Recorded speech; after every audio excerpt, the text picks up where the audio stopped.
Buenas noches nuevamente, aquí estamos en este momento importante de la charla, en la cual pretendo darles una guía solamente para que ustedes cuando revisen su material bibliográfico pues tengan un mejor entendimiento de lo que están por ahí indagando. Vamos a continuar. En el video anterior hemos hablado de la sucesión intestamentaria, ¿verdad? Y obviamente hoy vamos a hablar de la sucesión testamentaria. Es decir, esa sucesión donde sí existe un documento que fue el de cuyos cuando estaba en vida, acudió ante el notario, cumplió los requisitos que establece el propio ordenamiento para hacer los testamentos y en ese momento dispuso de sus bienes para después de su muerte. Nada más que hay que precisar pues que en la sucesión intestamentaria y en la sucesión testamentaria hay algunas disposiciones comunes. Por ejemplo, en la sucesión intestamentaria y en la testamentaria existen obviamente herederos, existe obviamente herencia, existen albaceas, existen acreedores, ¿verdad? Y existen posiblemente terceros que tengan que ver o que estén vinculados de alguna otra forma con los bienes que en ese momento van a transmitirse o a transferirse a los herederos. Por eso es bien importante en ambas sucesiones dejar preciso qué se entiende o qué define nuestro código por herencia.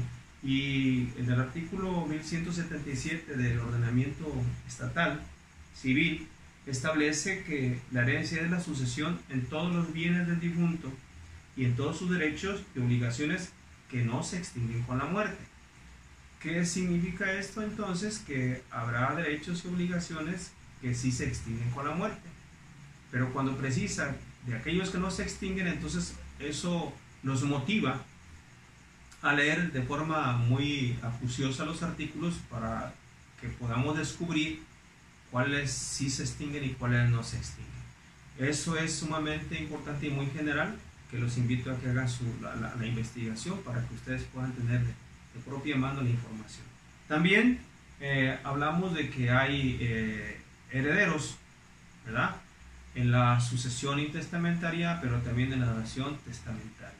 Nada más que acá en la sucesión testamentaria, donde existe el documento notarial, encontramos que hay también, aparte de herederos, hay legatarios, lo que no hay en la otra sucesión, ¿verdad? Aquí en este caso pudiéramos entonces advertir una diferencia entre heredero y legatario.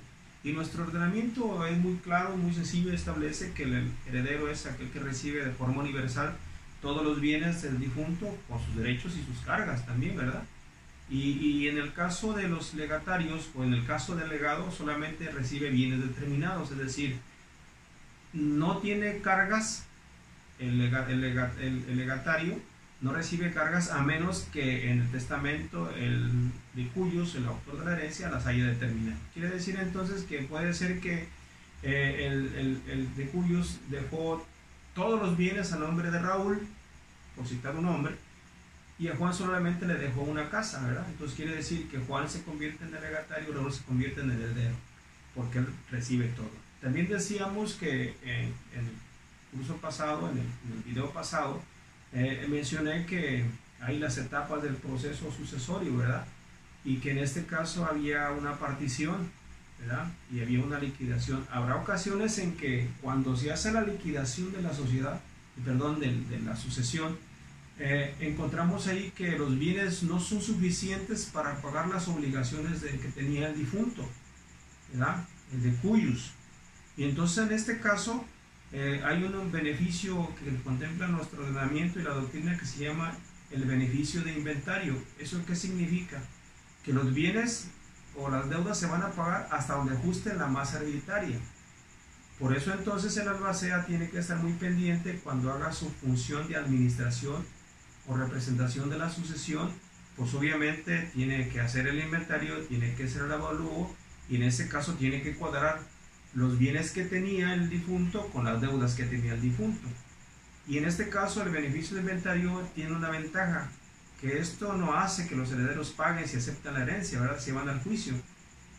si me ocurre que la masa hereditaria asciende a 10 millones de pesos, pero la deuda del difunto eran 11 millones de pesos, haciendo una operación algebraica rápida, pues le falta 1 millón de pesos. En este caso, el 1 millón de pesos no lo va a pagar los herederos. Pues en este caso, ahí sí tendríamos que analizar jurídicamente qué sucede con los acreedores. Ahorita se puede inferir de que pues ahí sí van a perder los acreedores porque ya no ajustó el dinero para liquidar las deudas del difunto. Quiere decir entonces que hablar de esta herencia, ¿verdad?, es hablar del instrumento que establece este tipo de sucesión, y el instrumento por excelencia, el que reconoce nuestra ley y el que todo el mundo en ocasiones ha acudido a él, es el testamento. Y el testamento también, nuestro código establece una definición, ¿verdad? Le trata de dar una idea general que es el testamento, y dice que es un documento personalísimo, revocable y libre, por el cual una persona capaz dispone de sus bienes y derechos para después de su muerte. Significa entonces que este instrumento que la persona hace en vida frente al notario, pues tiene esas 3 características que son sumamente importantes, que es personal, es decir, nadie más lo puede hacer más que él. Incluso es personalísimo, es decir, si es personalísimo no admite representación. Luego también es revocable, significa entonces que las veces que quiera la persona modificar o cambiar su testamento, claro que lo puede hacer, y obviamente el testamento nuevo pues va dejando sin efecto el anterior. Y entonces, ¿cuál es el testamento que tiene validez?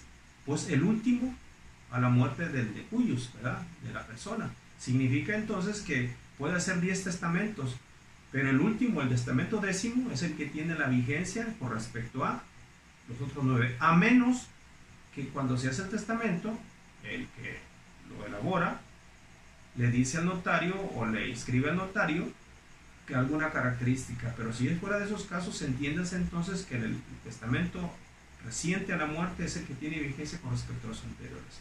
Ahora, dijimos que era personalísimo, revocable y libre. Esto viene a ser sumamente importante y esto nos ha generado confusión en algunas personas que al momento que tienen pasan por esta situación de perder un familiar que tenía bienes y que están en el supuesto de ser herederos o que están en el testamento. A veces el que hace el testamento decide dejar los bienes a la persona que para los vivos a lo mejor no a la persona idónea, a la persona que los merecía.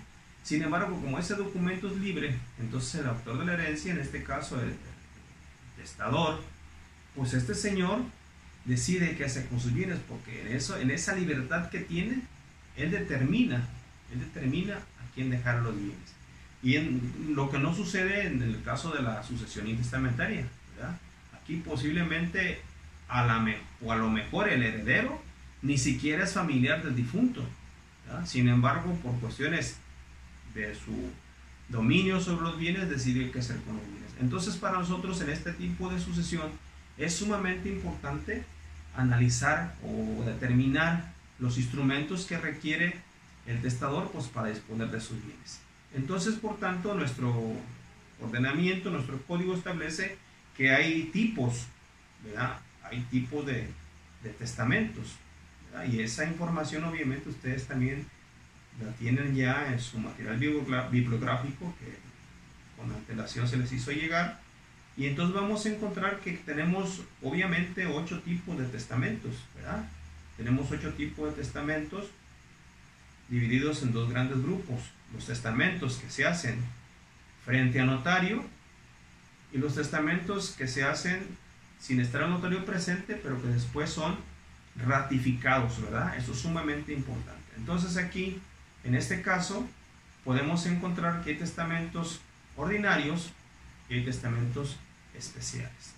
Y en el caso de los testamentos ordinarios, entiendes aquellos que son los que se celebran frente al notario público, ¿verdad?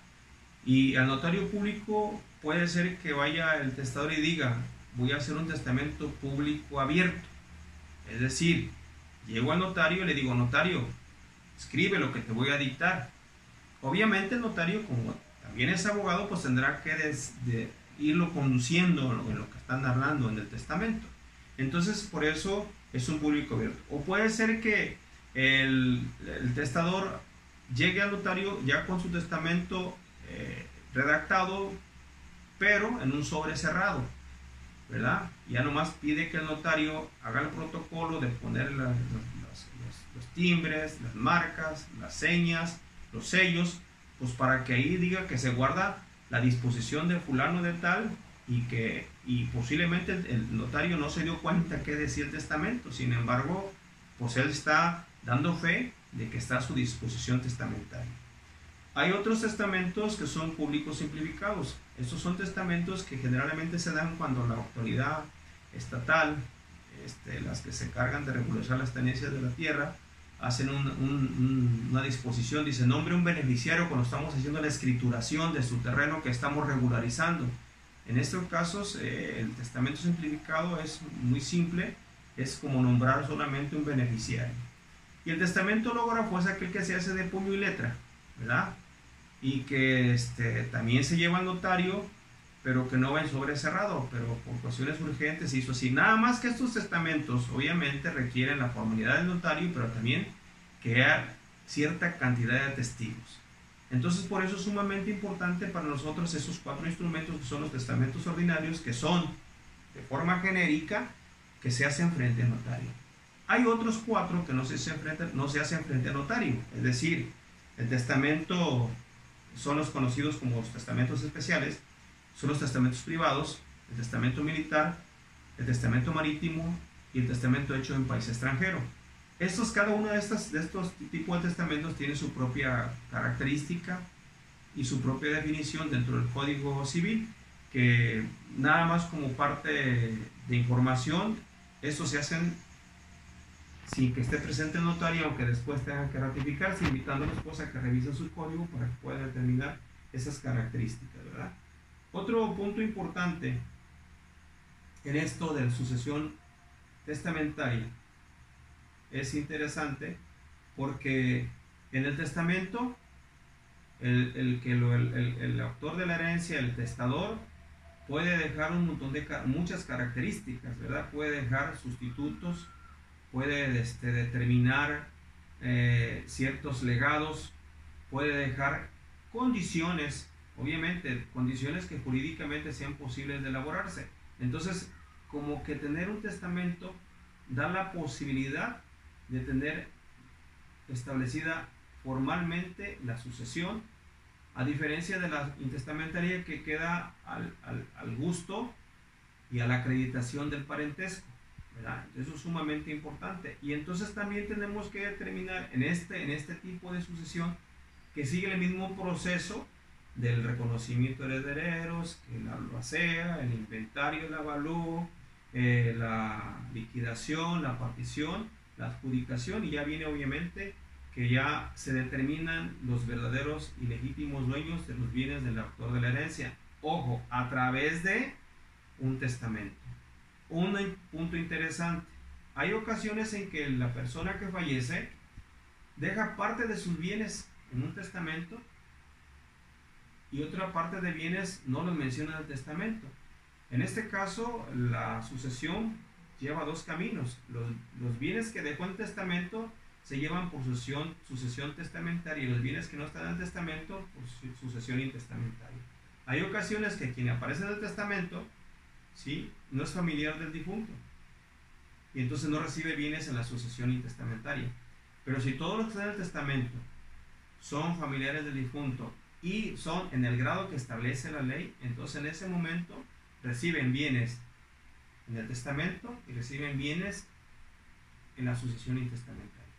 Es bien importante dejar claro, porque ha habido ese error que lo he percibido en el transcurso de esto, de vivir esto del derecho, en que las personas dicen que las heredan en vida. Debo precisar que no existen herencias en vida. Esas se llaman donaciones. Quiere decir entonces que si papá o mamá dejó una disposición testamentaria, ¿verdad?, y antes de fallecer le dio al hijo casas, bienes, parcelas, y los herederos piensan que ya no tienen derecho. Ese que ya recibió en vida, dicen, lo heredó en vida, ¿no? Fue una donación. Por tanto, entonces, si fue una sucesión intestamentaria, pues también, claro, que comparece a recibir bienes, aunque ya haya recibido bienes con antelación, pero lo recibió no como herencia, lo recibió como donación. Por eso viene la invitación, viene el exhorto para que ustedes obviamente se den un tiempo y revisen su código civil, revisen la doctrina y obviamente también la antología que tuve bien ponerlas a su disposición para que de ahí tengan información y tengan obviamente más conocimiento o el conocimiento más pleno sobre este tema. En este momento agradecerles su atención y desearles que esto espero les sirva. Muchas gracias. Buenas noches.